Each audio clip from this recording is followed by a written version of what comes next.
शाऊल एक धार्मिक पुरुष था, एक फरीसी। उसने सोचा कि कोई भी जो यीशु में विश्वास करता था, एक झूठ को फैला रहा था, उसे जेल में डाल देना चाहिए और यहाँ तक कि मार देना भी चाहिए। शाऊल दमिश्क में यीशु के शिष्यों को पकड़ने के लिए जा रहा था। अचानक एक चमकीली ज्योति उस पर चमकी, वह नीचे गिर पड़ा। एक आवाज़ ने कहा, शाऊल तू मेरे साथ इतना निर्दयी क्यों है? प्रभु तुम कौन हो? शाऊल ने पूछा। आवाज़ ने जवाब दिया, मैं यीशु हूँ जिसे तुम नुकसान पहुँचाना चाहते हो। दमिश्क को जा, वहाँ तुम्हें पता चलेगा तुम्हें क्या करना चाहिए। शाऊल उठा पर वह अंधा था। उसके मित्र दमिश्क में उसे एक घर में लेकर गए। शाऊल ने वहाँ 3 दिन तक इंतजार किया। उसने कुछ भी न खाया न पिया। इसी दौरान यीशु एक दर्शन में अनन्याह दमिश्क में उसके शिष्यों में से एक पर प्रकट हुआ। यीशु ने उसे जाकर शाऊल से मिलने और उसके लिए प्रार्थना करने को कहा ताकि वह पुनः देखने लगे। पर शाऊल तो आपके शिष्यों को गिरफ्तार करना चाहता है। अनन्याह ने कांपते हुए कहा, मैं जानता हूँ। यीशु ने कहा, पर मैं शाऊल को संसार भर में मेरे बारे में बताने के लिए प्रयोग करना चाहता हूँ। अनन्याह शाऊल के लिए प्रार्थना करने को गया।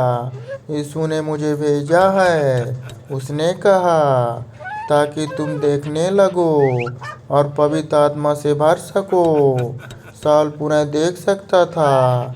तब उसका बपतिस्मा हुआ। यीशु ने शाऊल को एक ऐसे मनुष्य जो उसके शिष्यों को दुख पहुंचाता था, एक कलीसिया के अगुवे में बदल दिया, जिसने सबको यीशु के बारे में बताया। इसलिए उसने उसका नाम भी पौलुस बदल दिया। शाऊल का जीवन यीशु के द्वारा बदल गया था और उसका नाम भी पौलुस में बदल गया था। कुरनेलियुस रोमी सेना में एक अधिकारी था। वह कैसरिया नाम के स्थान में रहता था। वह और उसका परिवार परमेश्वर का आदर करते थे।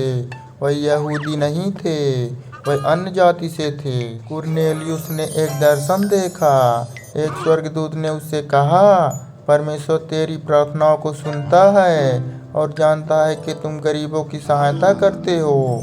पतरस को यहाँ पर लाने के लिए याफा में मनुष्यों को भेज। उसी तरह कुरनेलियुस ने किया। याफा में अगले दिन पतरस छत पर प्रार्थना कर रहा था। एक दर्शन में एक बड़ा पात्र स्वर्ग से आया।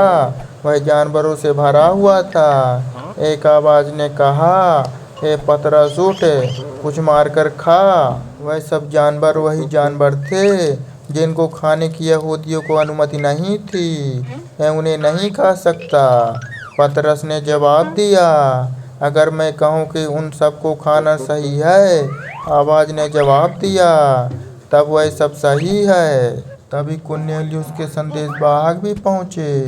इसलिए पतरस और कुछ अन्य उसके साथ कैसरिया में गए। कुरनेलियुस का घर उसके मित्रों और परिवारों के साथ पतरस को बोलते सुनने के लिए भरा पड़ा था। परमेश्वर ने मुझे दर्शन में दिखाया कि वह हर जाति से लोगों को स्वीकार करता है। परमेश्वर ने यीशु को हर एक के लिए भेजा।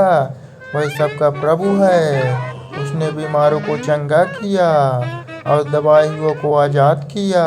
वह सलीब पर चढ़ाया गया और तब मुर्दों से भी जी उठा था। हर कोई जो उस पर विश्वास करता है उसके पापों को क्षमा पाएगा। पवित्र आत्मा पिन्तेकुस्त के समान ही उतरा। पतरस ने उन्हें बपतिस्मा दिया। पतरस को परमेश्वर ने बताया कि वह प्रत्येक जाति से सभी लोगों को स्वीकार करता है।